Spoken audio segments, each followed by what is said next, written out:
Hello and a very warm welcome. You're watching Gravitas with me, Molly Gampir. Let's get started.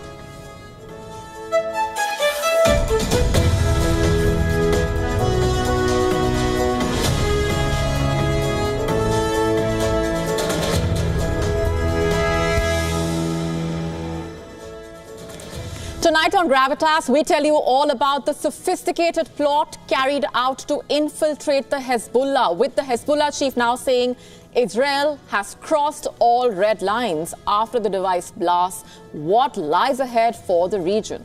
We decode this and more. That's coming up shortly. Meanwhile, here's a look at what else is lined up for you on the show tonight. Is the US preparing for a war against China? We tell you why this big question is being asked. A mysterious virus is on the prowl in the United States. We tell you all that you need to know. All this and more coming up.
Tonight on Gravitas, our top story is about Israel. It has gone to war against Hezbollah in Lebanon. In the last 2 days, Israel has launched twin attacks on the Lebanon-based Hezbollah. On Tuesday, thousands of pagers exploded in Lebanon, killing a dozen people. On Wednesday, walkie-talkies mysteriously detonated in Lebanon, killing another 20 people. These low-tech devices are used by Hezbollah for communication. It was pretty clear that the attacks must have been carefully planned. The booby-trapped pagers and walkie-talkies were the latest salvo in the decades-long conflict between Israel and Hezbollah. On Thursday, Israel's defense minister said that a new era of war was beginning, acknowledging Israel's role in a way in the shock attacks. It has pushed the region back to the brink of a wider conflict. But the question is, why now? Why did Israel launch this attack now? Did the US know? How will Hezbollah respond to this? The blast appeared to throw Hezbollah into complete disarray, coming amid the war in Gaza and fears of an escalation at Israel's border with Lebanon. Israeli officials have not commented on the blast, but multiple reports have named Israel's spy agency Mossad as being responsible. In the immediate aftermath of the blast on Tuesday, one Hezbollah official described it as the biggest security breach in the group's history. Reports say that the pager and walkie-talkie detonation plan was complex and long in the making. It's not surprising. Israel's Mossad has a long history of launching sophisticated attacks. For example, in the year 2020, Israel assassinated Iran's top nuclear scientist using an AI-assisted robot controlled remotely via satellite. And what's more, Israel has also used hacking in order to clamp down on Iran's nuclear development. In Lebanon, as Israel picked off senior Hezbollah commandos with targeted attempts to clamp down on their operations, their leaders came to a conclusion. If Israel was going to go high-tech, Hezbollah would go low-tech. Hezbollah chief Hassan Nasrallah has accused Israel of using cell phone networks to pinpoint the locations of Hezbollah operators.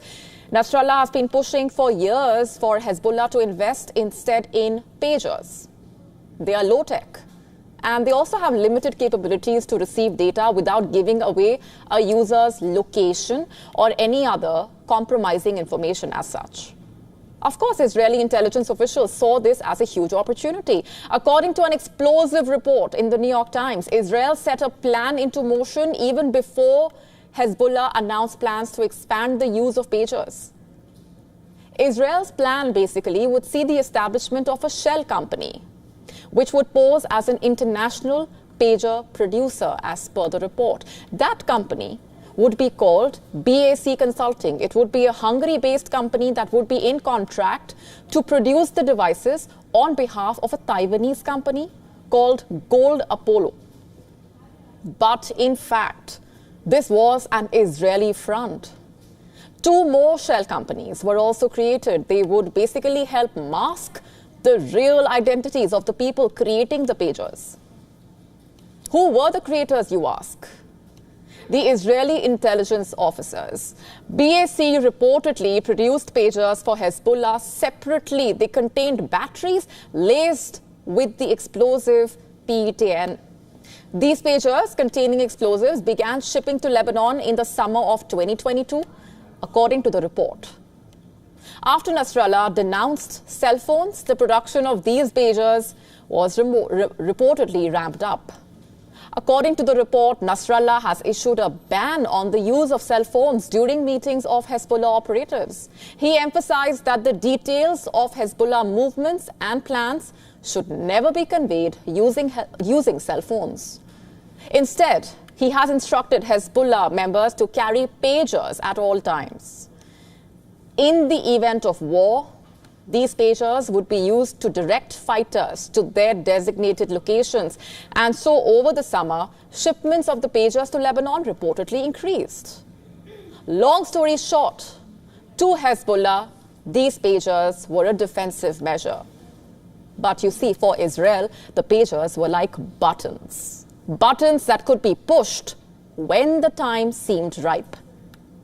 At that moment seemed to come this week. Which then brings us to the question of why now? You see, on Sunday, the Israeli Prime Minister Benjamin Netanyahu promised to facilitate the return of over 70,000 Israelis displaced by fighting with Hezbollah. He vowed that the Israeli residents could not return without a fundamental change in the security situation in the north. Israel reportedly triggered pagers in Lebanon to create chaos. How were they set off? According to reports citing Israeli intelligence and defense officials, Israel triggered the pagers to send out a message to the Hezbollah operatives in Arabic, a message that appeared as though it had come from Hezbollah's top leadership. And soon after the pagers beeped, Lebanon was thrown into chaos as they exploded simultaneously, some a few minutes apart. Many were injured as ambulances crawled through the streets. The injured were taken to hospitals. The Hezbollah said at least 8 of its members were killed. But ordinary citizens were also drawn into the fray. A day later, thousands gathered in Beirut to attend a funeral for the people killed in the blast, and chaos erupted once again. There was another explosion. It was a confirmation. The most common of communication devices could be turned into bombs. So far, at least 32 people have been killed in the back-to-back attacks in Lebanon. Israeli Defense Minister Yoav Gallant has said, and I'm quoting, "We are opening a new phase in the war. It requires courage, determination, and perseverance from us." Was he admitting Israel's role in the attack? In the aftermath, Jordan's foreign minister Ayman Safadi accused Israel of pushing West Asia to the brink of a regional war. Safadi, in fact, accused Israel of orchestrating a dangerous escalation on many fronts. The immediate question on everyone's mind seems to be, how will Hezbollah now respond to this provocation? Is this a tactical win for Israel, or will this escalate into a full-blown war between Israel and Hezbollah? The US, which has denied any involvement in the blast, has said that it is pursuing diplomacy to avert an escalation. Meanwhile, the United Nations Security Council will be meeting on Friday to discuss the pager blasts, and this has been scheduled following a request by Arab states. Among those injured in Tuesday's blast was Iran's ambassador in Lebanon, remember. On Wednesday, Iran's envoy to the UN said in a letter that it reserves rights under international law to take the required measures to respond to the attack. So is this then the start of a wider war? One that would see the direct involvement of the US and Iran? It may be years before the full story comes out, but even with the facts on the ground, it is pretty clear the conflict in West Asia is far from over.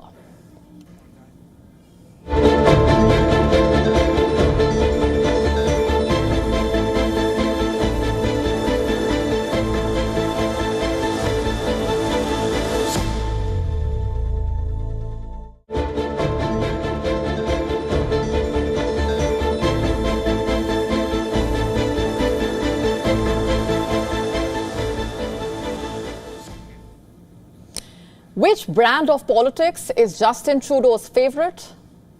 The politics of convenience, it seems. It's a rather dangerous kind, one which seems to be backfiring on him. Because you see, it's easy to see through it. After flinging its doors wide open, Canada wants to close up. It wants to bring down the number of temporary residents in the country. It is further bringing down the number of study permits it will grant to foreign students. Not just that, Canada is also tightening its foreign worker rules. It's a lot. And these moves are crucial and come with far-reaching implications, particularly for many Indians. Canada is tightening restrictions on international students, and this is bad news for Indians. This is a move that will affect them in more ways than one. They will be hit directly. Let's tell you what Canada's plan is all about. This is the post that the Canadian Prime Minister Justin Trudeau put out on the platform X. He said, and I'm quoting, "We are granting 35% fewer international student permits this year, and next year, that number is going down by another 10%. Immigration is an advantage for our economy, but when bad actors abuse the system and take advantage of students, we crack down." He also said, and I'm quoting further, "We are reducing the number of low-wage, temporary foreign workers and shortening the duration of their work terms. We adjusted the program after the pandemic, but the labor market has changed. We need businesses to invest in Canadian workers." How convenient, right? You see, this is a calculated move. And the answer to why this is happening lies in one word: elections. They will happen next year. And Justin Trudeau is in a fix, to say the least. You see, Trudeau's Liberal government has been trailing in the public opinion polls, and his list of woes is super long, ranging from concerns over cost of living and inflation, the state of healthcare and housing affordability. In fact, early this year, a survey found that nearly 60% are actually angry over how the country is being managed, and this was a rise of 9 points since 2023. Clearly, Trudeau needs to get his house in order. Speaking of changes, the changes that are planned, what will they basically do? They will also limit work permit eligibility for spouses of some students and temporary foreign workers. To put it simply, Trudeau is seeking to reduce the number of temporary residents, including international students and foreign workers. You see, the pressure as a result of the rapid population growth is getting to Trudeau. He wants to reduce immigration. You see, Canada's immigration pressures come from those coming to study and work under temporary visas with aspirations of seeking permanent residency. According to Immigration Minister Mark Miller, the reality is that not everyone who wants to come to Canada will be able to, just like not everyone who wants to stay in Canada will be able to, and that the immigration system must preserve its integrity and be well managed and sustainable. Let's just take you back in time. Canada's strong immigration, remember, supported the country's post-pandemic recovery. It even mitigated the impact of high interest rates on economic growth. But the recent population rise has put pressure on housing costs and public services, and these have greatly impacted Trudeau's popularity. According to the employment minister, there is a need to prioritize Canadian workers, saying that right now there are more Canadians qualified to fill open positions. The changes will basically prioritize Canadian workers and ensure Canadians can trust the program is meeting the needs of our economy, quote unquote. Like we said, the new rules mean bad news for Indians. You see, Canada features among the top destinations for Indian students. Just for perspective here, between 2013 and 2022, the number of Indian students moving to Canada to study has seen a massive increase of 260%, 260%. In fact, a Reuters report earlier this year said about 40% of overseas students in Canada were from India. 40%. Canada's move to cut international student permits will mean that Indian students will end up going for other options. But will the moves really help shore up support for Trudeau? We will find out soon enough.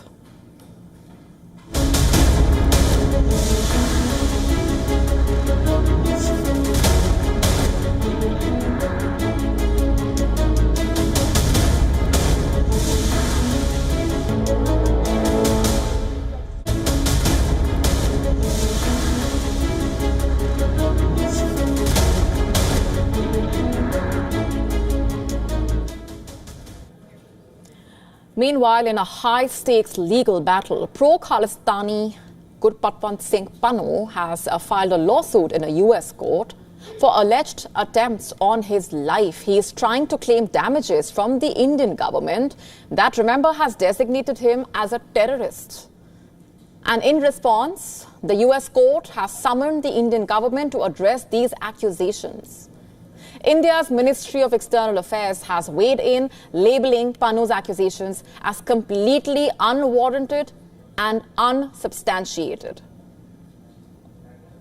This particular case has been lodged. It doesn't change our views about the underlying situation. I would only invite your attention to the person behind this particular case, whose antecedents are well known. I would also underline the fact that the organization, so-called, that this person represents is an unlawful organization, has been declared as such under the Unlawful Activities Prevention Act. Pannu asserts that his life is in danger, accusing senior Indian officials, including National Security Advisor Ajit Doval, of plotting his assassination. Not only Pannu, even his outfit, Seeks for Justice, has been declared unlawful under India's Unlawful Activities Prevention Act. This due to its repeated involvement in anti-national activities. Pannu is seeking financial compensation for assault and emotional distress, claiming that his life remains under constant threat. Pannu holds dual citizenship in the US and Canada, and his case has sparked an international controversy and may even possibly affect US-India ties.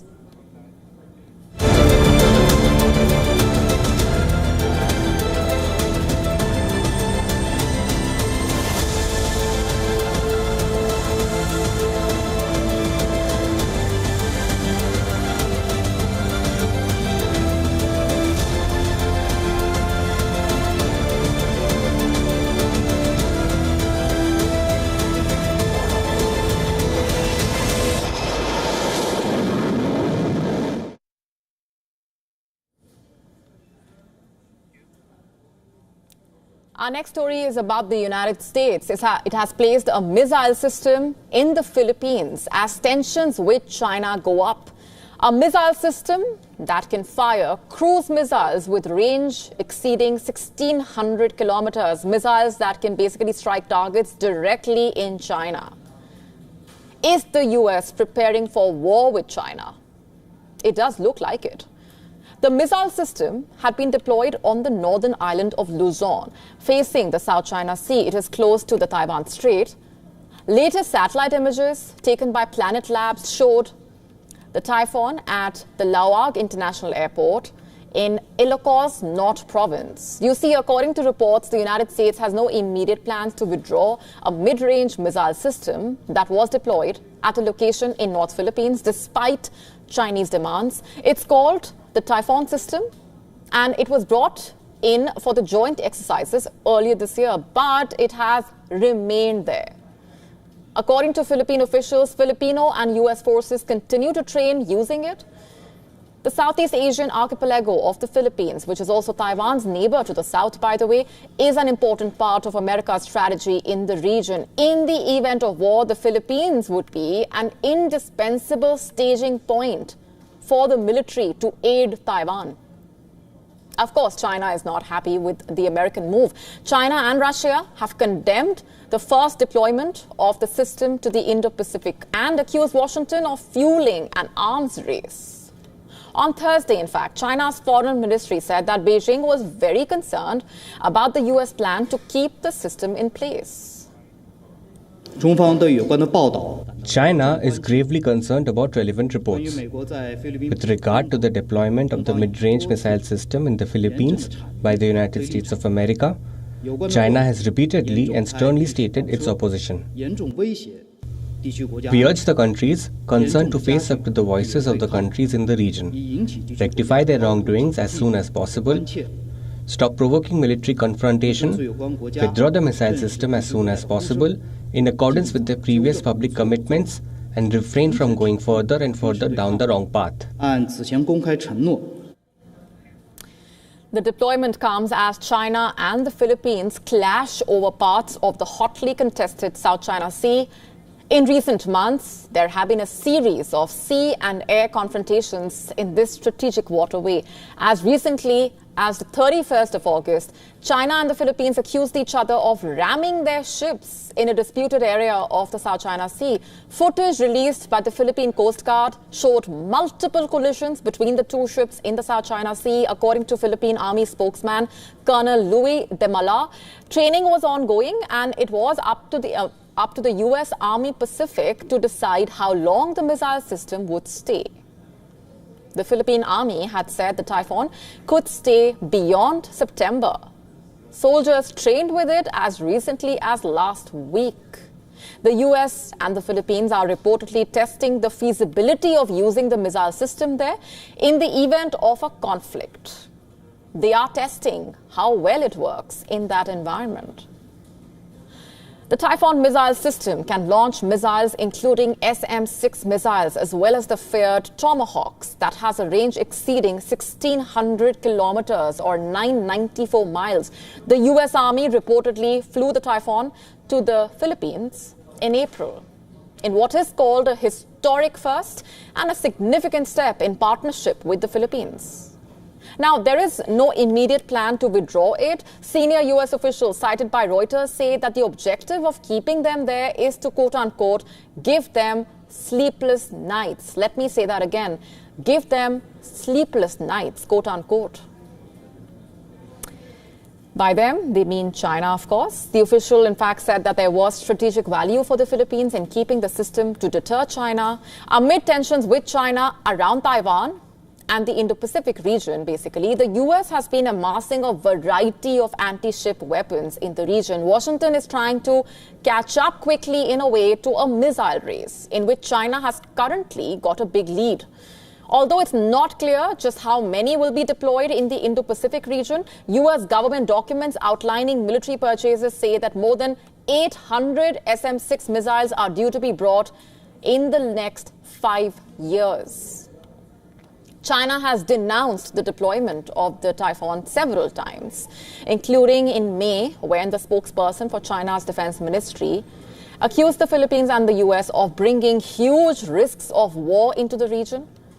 And while China gives out that lecture to America, it has continued to provoke tensions in the region. It has fully militarized at least 3 of several islands it built in the South China Sea, which it mostly claims in full. And this, by the way, is despite a 2016 arbitral ruling backing the Philippines. Remember, Beijing claims almost the entire South China Sea, including parts claimed by the Philippines, Brunei, Malaysia, Taiwan, Vietnam, portions of the waterway where $3 trillion worth of trade passes annually are believed to be rich in oil and natural gas deposits as well as fish stocks.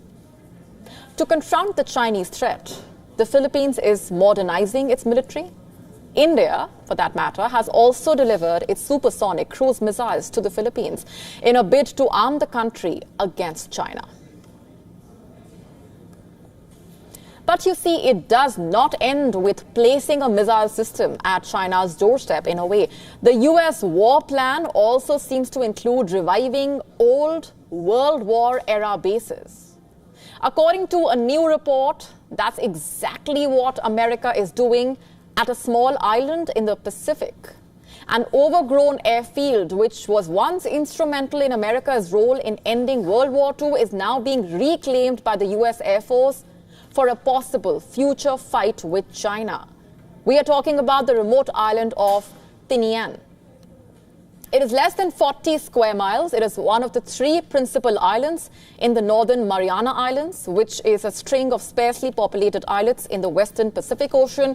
These make up America's westernmost frontier, along with the major military hub of Guam that lies some 100 miles to the south. Tinian played a strategic value during the war.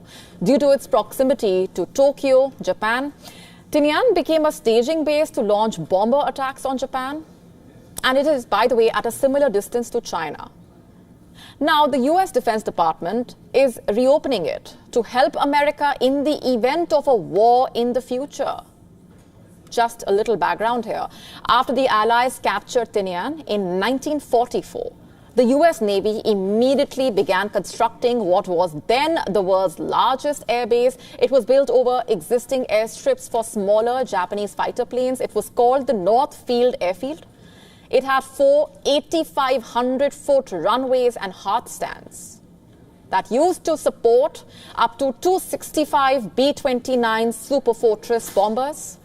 In fact, in August 1945, North Field launched the 2 bombers that carried out the first and only wartime use of nuclear weapons in human history. The island's 2 airfields met different fates after the war. Westfield, which was built with 2 parallel runways in the southwest, became part of modern-day Tinian International Airport, while Northfield became a historic landmark and a tourist destination. It is reportedly being brought back to life under the US Air Force operational concept called Agile Combat Employment. It disperses units and capabilities into smaller groups under the Pentagon's Pacific Deterrence Initiative, which puts China at the forefront of US defense planning. 3 projects will add airfield operations to Tinian. It will be for refueling, takeoff and landing and parking. All this to support America's operations in the Indo-Pacific theater. And the work is already underway. Clearance of hundreds of acres of jungle covering the airfield reportedly began in January. When the project will be completed is not known yet, but reports do say that runways and taxiways are being slowly cleared of overgrowth. It is clear that America is preparing for the air war of the future. The Pentagon sees China as America's pacing challenge, and the US Air Force is reorganizing the forces in response to that challenge. As the Russia-Ukraine war approaches its 1,000th day, the battlefield remains a crucible of destruction and determination. Amid the chaos of drone strikes and artillery barrages, a glimmer of diplomatic hope emerges. Yet, the path to peace is fraught with multiple challenges as both sides cling to their visions of victory. Take a look at this report.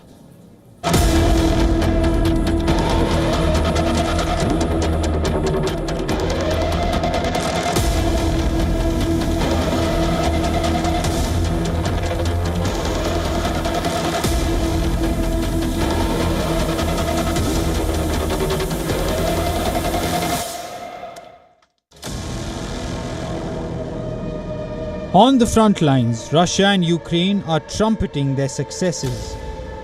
Ukraine is showcasing the destruction of high-value Russian assets, including the much-vaunted turtle tanks. Kyiv also released these images showing the destruction of Russian weapons and equipment worth millions of dollars.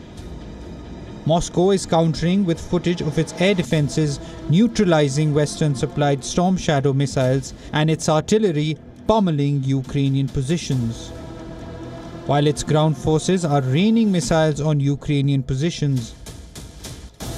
In a daring display of asymmetric warfare, Ukraine on Wednesday struck at the heart of Russia's military might. A massive drone attack on a key arsenal in the Tver region near Moscow ignited an inferno that was visible from space, obliterating a stockpile of advanced weaponry. Against this backdrop of escalating violence, President Volodymyr Zelensky is unveiling an ambitious victory plan. This strategic blueprint, promising to secure Ukraine's future without resorting to frozen conflicts, represents Kyiv's vision for a lasting peace. However, the devil lies in the details that remain shrouded in diplomatic secrecy. As the conflict intensifies, diplomatic overtures are gaining momentum. Russia, while professing openness to negotiations, sets preconditions that underscore the complexity of achieving a mutually acceptable ceasefire. The recent Ukrainian incursion into Russia's Kursk region further complicates the diplomatic landscape. The coming weeks may prove crucial in determining if diplomacy can triumph over the drums of war. Bureau Report, Beyond, World is One.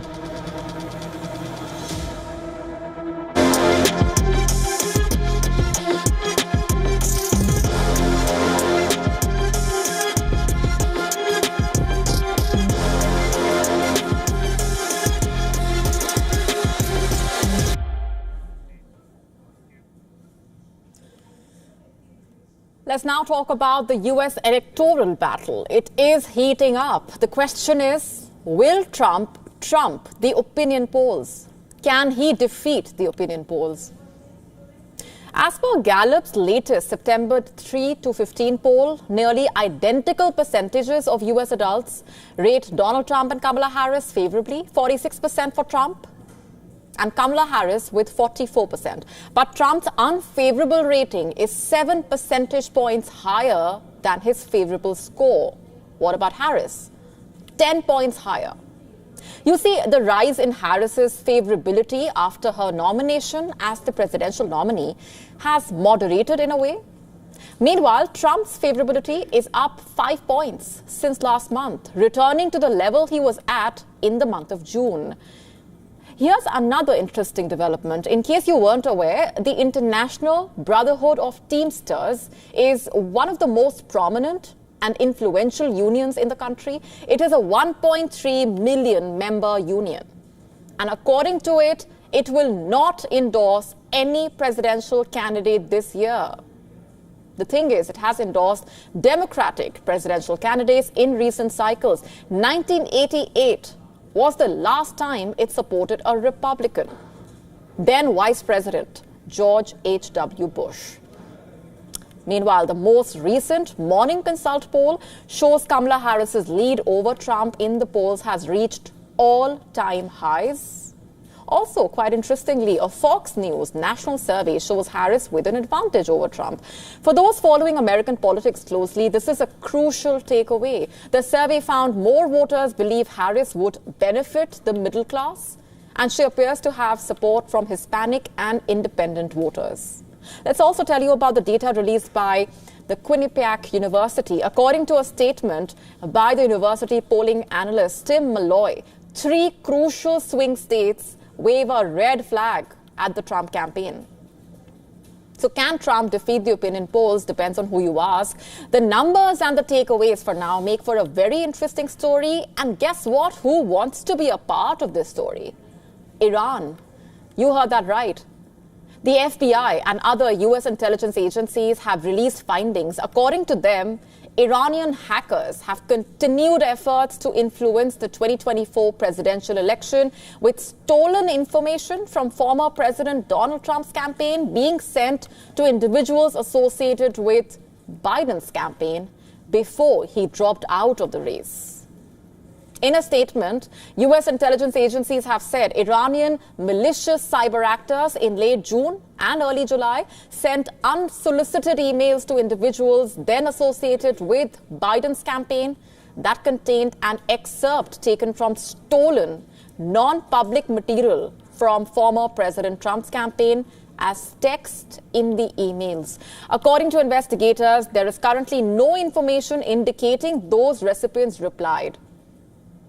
Which way will things go? What will the opinion polls reveal closer to the election? We will find out soon enough.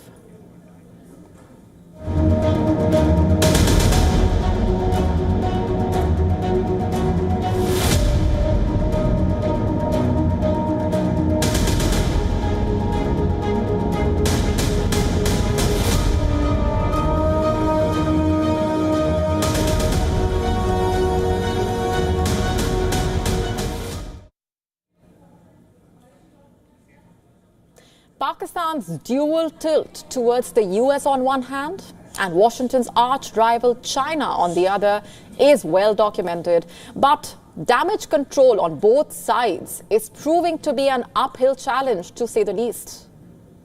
You see, for decades now, Islamabad has kept up a balancing act on both sides, eyeing monetary and arms support from America, while looking to tap into China for infrastructure support and to keep up an anti-India alliance.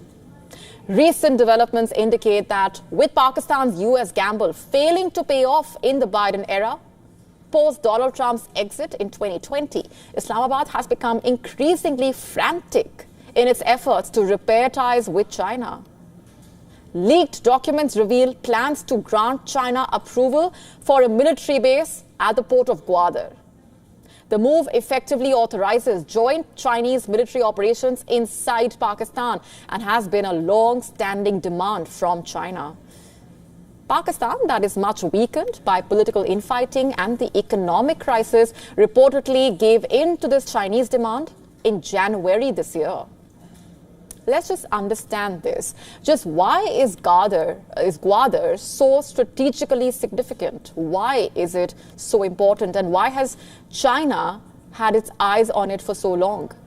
Gwadar in Pakistan's Balochistan province lies at the mouth of the strategically vital Straits of Hormuz on the shores of the Arabian Sea. A military base at Gwadar would basically allow China to maintain a permanent presence in the Arabian Sea and the Gulf of Oman, and also expand the naval footprint of its attack submarine and refueling capabilities. And in the event of a major war, a base in Gwadar would give China the ability to launch retaliatory blockades against US shipping and energy interests in West Asia. It would be freed from dependence on maritime energy shipping routes in Southeast Asia. In terms of the Islamabad-Washington relationship, it's a given that Pakistan's concession to China on Gwadar would cause an uproar in the Congress and put immense pressure on the ties. Over the past decade, Pakistan has become home to a Chinese-backed infrastructure building project known as the China-Pakistan Economic Corridor, or CPEC, yet all is not well, despite the initial euphoria. You see, Pakistan has become critical with China for saddling it with debt. Tensions have peaked over security for Chinese workers on the corridor. Is handing over Gwadar to China as a militarized naval base an effort to undo the ill will, is the question.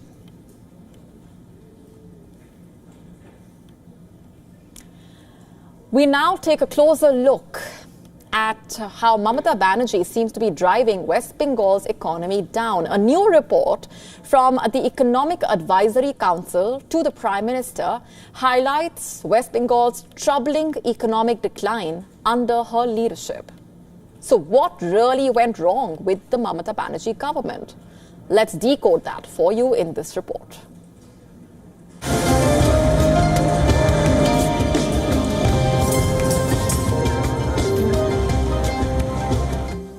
West Bengal, once a thriving economic hub, now finds itself in a precarious position. In 1960-61, the state contributed 10.5% to India's GDP. Fast forward to today, and that figure has dwindled to just 5.6%. This significant decline raises pressing questions about governance and policy under Chief Minister Mamata Banerjee. West Bengal's per capita income tells a similar story. Once 127.5% of the national average, it has now dropped to 83.7%. This decline places West Bengal below states like Rajasthan and Orissa, which were once considered less developed. Mamata Banerjee has been in power since 2011. However, critics argue that her administration's policies have not addressed the state's economic stagnation. Despite West Bengal's strategic location and resources, the state has failed to attract substantial investment and maintain its industrial base. In contrast, southern states like Karnataka and Tamil Nadu have capitalized on economic liberalization, now contributing a robust 30% to India's GDP. These states have seen rapid growth in technology and manufacturing sectors, leaving West Bengal in their dust. The stark difference raises a critical question.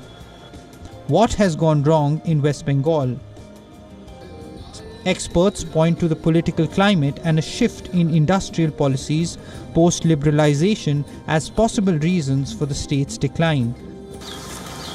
While other maritime states have flourished, West Bengal's progress has been stunted. The situation in West Bengal mirrors challenges seen in Punjab, which also struggles with economic growth. However, unlike Haryana, another state that has transformed its economy, West Bengal appears to be at a standstill. Public sentiment is growing restless. Many citizens are questioning the effectiveness of the current administration's economic strategies. As unemployment rises and industries falter, the call for change is becoming louder. As one economic expert stated, West Bengal's decline is a complex puzzle, and the current policies under Mamata Banerjee need to be critically examined to understand the road ahead. The stakes are high for Mamata Banerjee's government as the economy falters. With the next elections on the horizon, will West Bengal's voters demand accountability? The answers could reshape the future of the historically significant state. And this is just the beginning. Business Bureau, we on, World is One. In a significant move citing fundamental changes in circumstances, the Indian government has sent a formal notice to Pakistan seeking modifications to the crucial water sharing agreement, the Indus Water Treaty. This treaty, remember, was signed in 1960 and it governs the sharing of water from the Indus river system between India and Pakistan. It allocates water from 3 eastern rivers, the Satluj, Beas and the Ravi to India, and this amounts to approximately 33 million acre-feet annually for unrestricted use. On the other hand, Pakistan receives the majority of water from the western rivers, Indus, Jhelum, Chenab, which totals around 135 annually.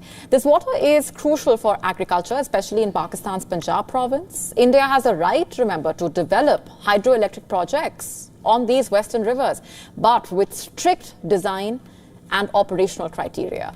Pakistan, however, has the authority to raise objections against these projects, leading to the ongoing tensions. In recent months, tensions have escalated as India reported Pakistan's failure to cooperate in implementing the treaty. As a result, India formally issued a notice in January 2023 and then again recently, highlighting the need for amendments due to changing circumstances. The treaty allows India to utilize water resources across several states. Himachal Pradesh, Punjab, Haryana, Rajasthan. Currently, India utilizes over 90% of its allocated share from the Indus waters. Conversely, Pakistan heavily relies on the Indus River system, making it critical for its food security. Any attempt by India to use its allocated water quota or construct dams often leads to Pakistan raising objections. One notable project is the Tulbul navigation project, which was re-energized by India following the Uri terror attack. This project, crucial for navigation and irrigation, has faced objections from Pakistan since it was first proposed in 1987. Despite multiple meetings of the Permanent Indus Commission between 2017 and 2022, Pakistan has declined to engage in constructive discussions regarding the treaty. This has prompted the World Bank to initiate processes for a neutral expert and court of arbitration at Pakistan's insistence. Currently, India has the right to irrigate 13.4 lakh acres in Jammu and Kashmir and Ladakh. However, only 6.42 lakh acres are irrigated, revealing a significant underutilization of these water resources. The treaty permits India to store 3.60 million acre-feet of water from the western rivers, but so far, little storage capacity has been developed in Jammu and Kashmir. This situation raises questions about future water security and development. And as the situation develops, the implications of these negotiations will be felt by millions on both sides of the border. The Indus Water Treaty is, after all, more than just an agreement. It is a lifeline for countless farmers and communities.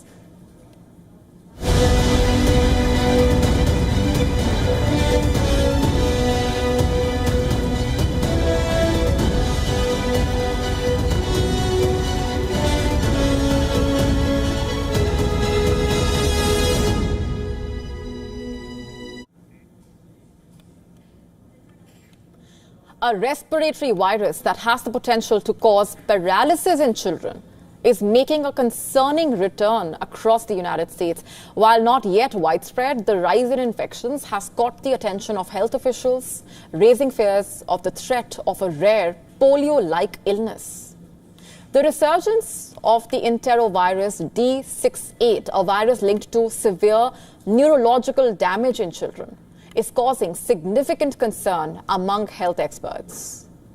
Wastewater samples have detected a noticeable spike in the virus that in rare instances can lead to acute flaccid myelitis or AFM. It is a condition basically that causes a sudden paralysis in the arms and legs, most commonly in young children. What makes this viral villain particularly insidious is its chameleon-like nature. In most cases, EVD68 masquerades as a common cold, causing the usual sniffles, cough, mild headaches. But you see, it can suddenly transform into a life-altering threat, leaving parents and medical experts scrambling to combat its effects.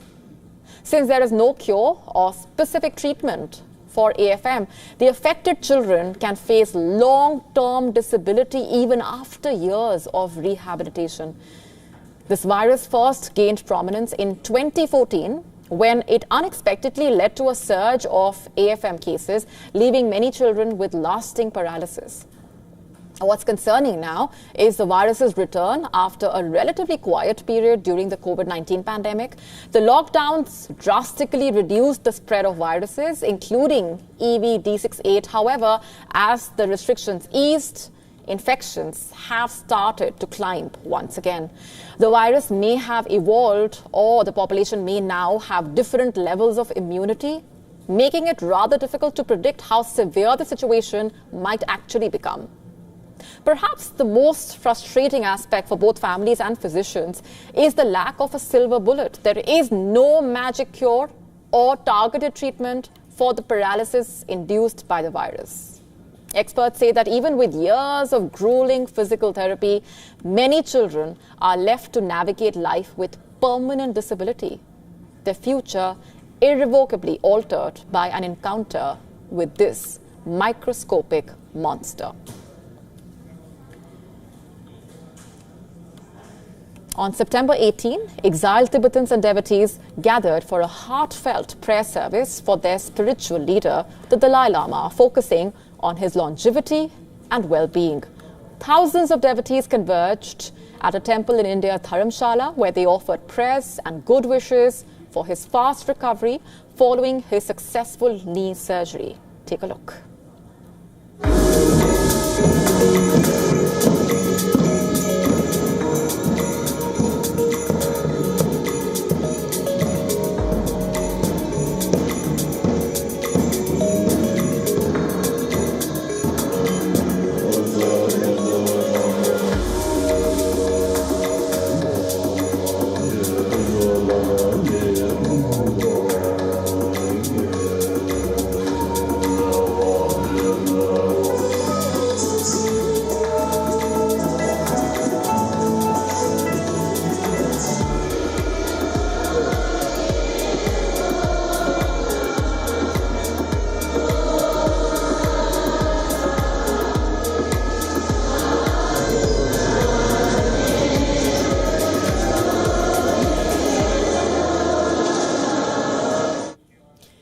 And with that, it's a wrap on this edition of Gravitas Tonight. This is me, Molly Kampir, signing off. Thanks for watching.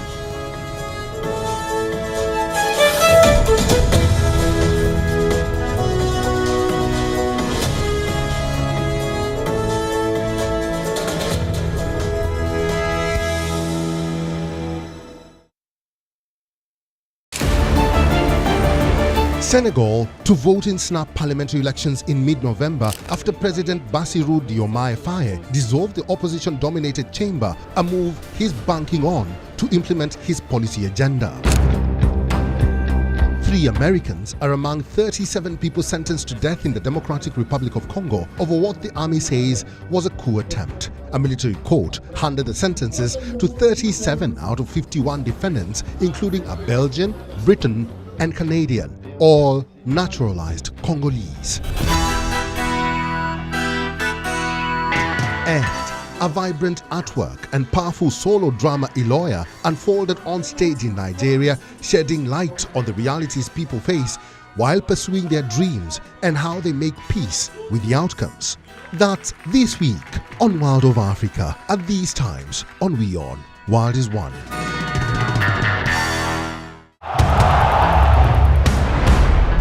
Everyone loves a contest.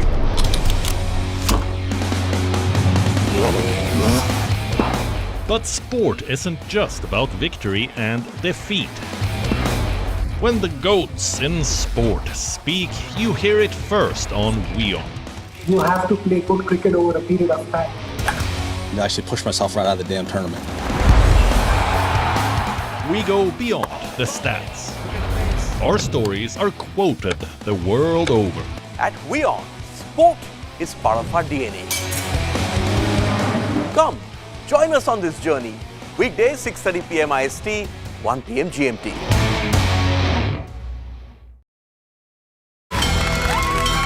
From the bustling trading floors of Wall Street to the vibrant exchanges of Asian stock markets, WION breaks it down for you to make sense of what's happening. As we reveal the key factors behind events, strategic battles, and the game-changing business decisions that shape the world. We bring you all of this and more on World Business Watch. WION, India's global voice, the channel that brings you the biggest stories from across the world through India's lens. Now available in more than 190 countries worldwide. Because we believe that the world is one. Watch us in Africa, Europe, USA and Canada, South America, Asia Pacific, Middle East and North African regions. Also available on these digital platforms across the world. WION, World is One. Does it not taste good? Let me try it. No.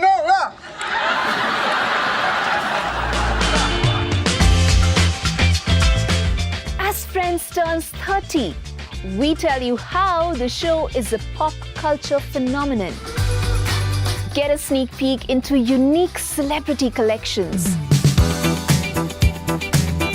and know the unknown about Jab We Met star Kareena Kapoor Khan. All this and much more with me, Isha Hanspal, at these times only on Beyond E Club. Namaste. Hello, friends. We did Dr. Subhash Chandra show, popularly known as DSC show, for 4 years, from August 2014 to August 2018. 28 states of Bharat. Of course, we reached out to all of you in 190 countries across the world. The show was very successful. Each episode was being watched by almost 25 million people every week. For past 6 years, the demand of the show has never died down. People write to us, people ask for the show to restart again. Hence, we are beginning the show once again on All Z Network, also on Beyond, which is the global network channel from India. Again, thank you for your love and affection. See you soon at Subhash Chandra Show.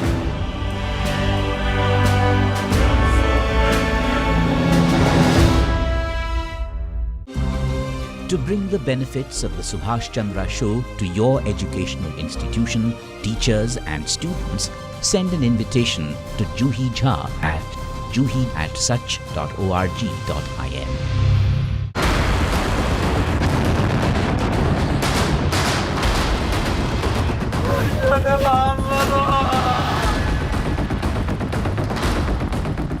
It's the 200th episode of the West Asia Post.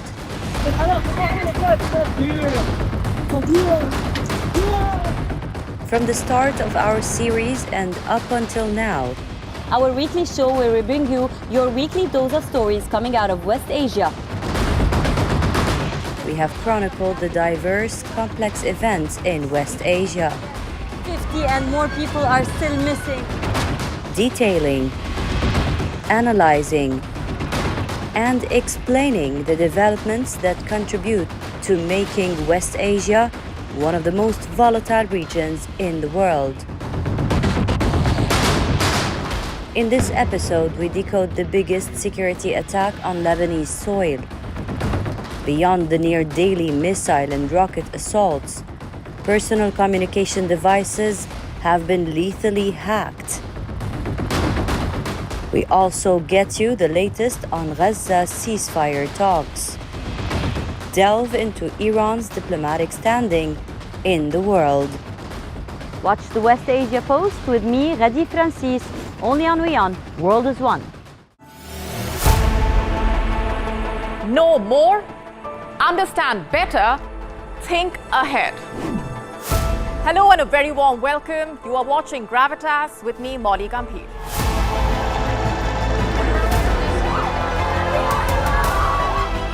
Get the facts, not the bombast.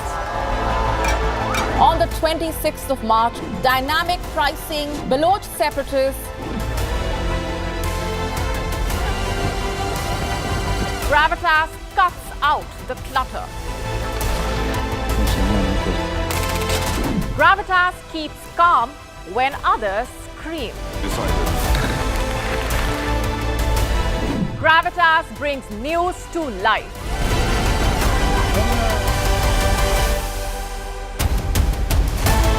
Weekdays, 9 p.m. IST, 3:30 p.m. GMT. Gravitas. Seeing is believing.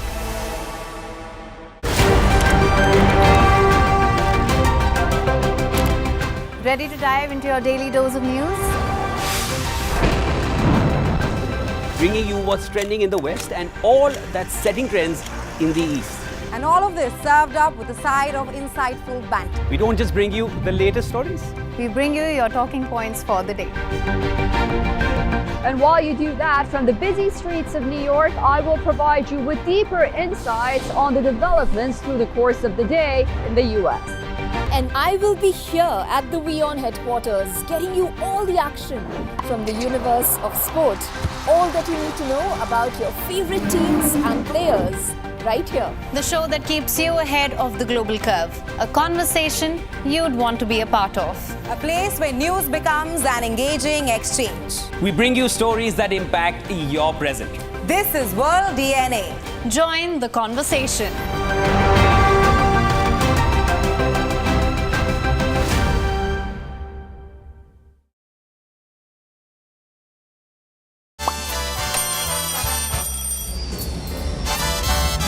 Vielleicht nur